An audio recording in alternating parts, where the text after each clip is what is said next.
संरक्षक तथा उत्तर प्रदेश के 3 बार मुख्यमंत्री और देश के रक्षा मंत्री रहे श्री मुलायम सिंह यादव जी का 10 अक्टूबर 2022 को लगभग 83 वर्ष की आयु में निधन हो गया। उनके निधन से समाजवाद के एक युग का अंत हो गया। उनका निधन हम सभी के लिए अत्यंत दुखद है। माननीय नेताजी का व्यक्तित्व बहुमुखी, असाधारण और विराट था। समाजवादी विचारधाराओं के महान राजनेताओं ने जिस समाजवादी चिंतन और राजनीति की नींव रखी थी, उसे माननीय मुलायम सिंह यादव जी ने आगे बढ़ाने तथा और उसे अधिक मजबूत करने का काम किया।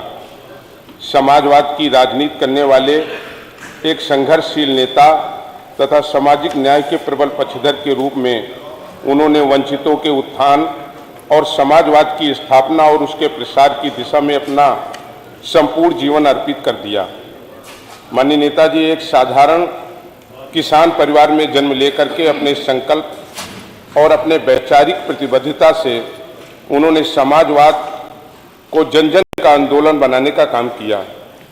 मात्र 15 वर्ष की आयु में ही उन्होंने समाजवादी विचारों से ओतप्रोत होकर सामाजिक आंदोलनों में भाग लिया और समाज सेवा से जुड़ गए। उन्होंने राजनीति की शुरुआत छात्र संघ के अध्यक्ष के रूप में की। एक शिक्षक के रूप में उन्होंने प्रारंभिक जीवन की शुरुआत की, परंतु डॉक्टर राम मनोहर लोहिया, श्री कर्पूरी ठाकुर जैसे समाजवादी नेताओं से प्रेरित होकर सक्रिय राजनीति में आए।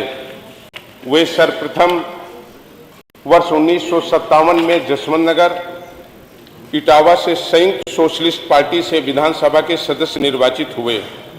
इसके बाद वे वर्ष 1974, 1977, 1985, 1989, 1991, 1993, 1996, 2004 एवं 2007 में 10वीं बार विधानसभा के सदस्य निर्वाचित हुए।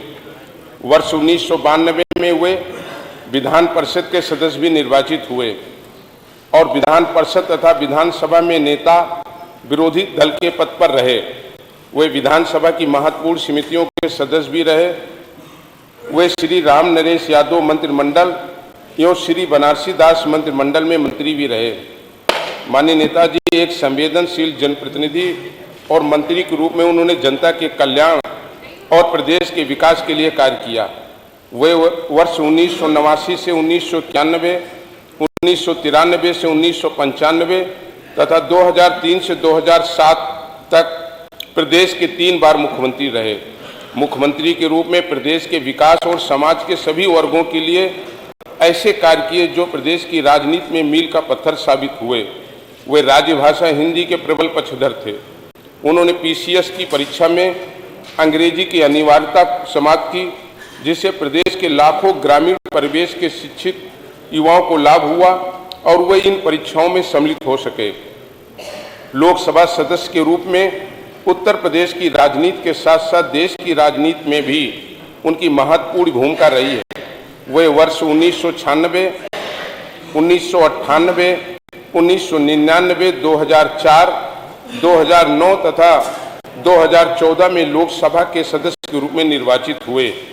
मैनपुरी संसदीय क्षेत्र में से वे वर्तमान 17वीं लोकसभा के सदस्य थे।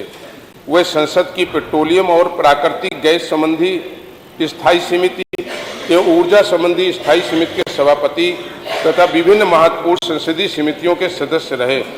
वर्ष 1996 से 1998 के मध्य श्री एच.डी. देवगौड़ा और श्री इंद्र कुमार गुजराल जी के केंद्रीय मंत्रिमंडल में देश के रक्षा मंत्री के रूप में रहे।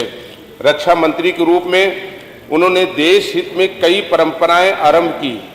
देश की सेवा में समर्पित सेना के किसी जवान की शहादत पर उनका पार्थिव शरीर पूरे सम्मान के साथ उनके परिजनों को सौंपने का कार्य किया, जिससे परिवार उनका अंतिम दर्शन कर सके। वे देश के पहले ऐसे रक्षा मंत्री थे जो सियाचिन के ग्लेशियर पर गए और देश की सीमा पर तैनात जवानों का उत्साहवर्धन किया। देश की सुरक्षा एवं सैनिकों के सम्मान की दिशा में अनेक ऐतिहासिक कार्य किए। उत्तर प्रदेश एवं राष्ट्रीय राजनीति में उनकी छवि एक ऐसे राजनेता के रूप में रही जिन्होंने कभी अपने सिद्धांतों से समझौता नहीं किया। जहां एक ओर वे अपने राजनीतिक सिद्धांतों पर अडिग रहने वाले नेता थे, वहीं दूसरी ओर सबको साथ लेकर चलने वाले सरल हृदय व्यक्ति भी थे। उनका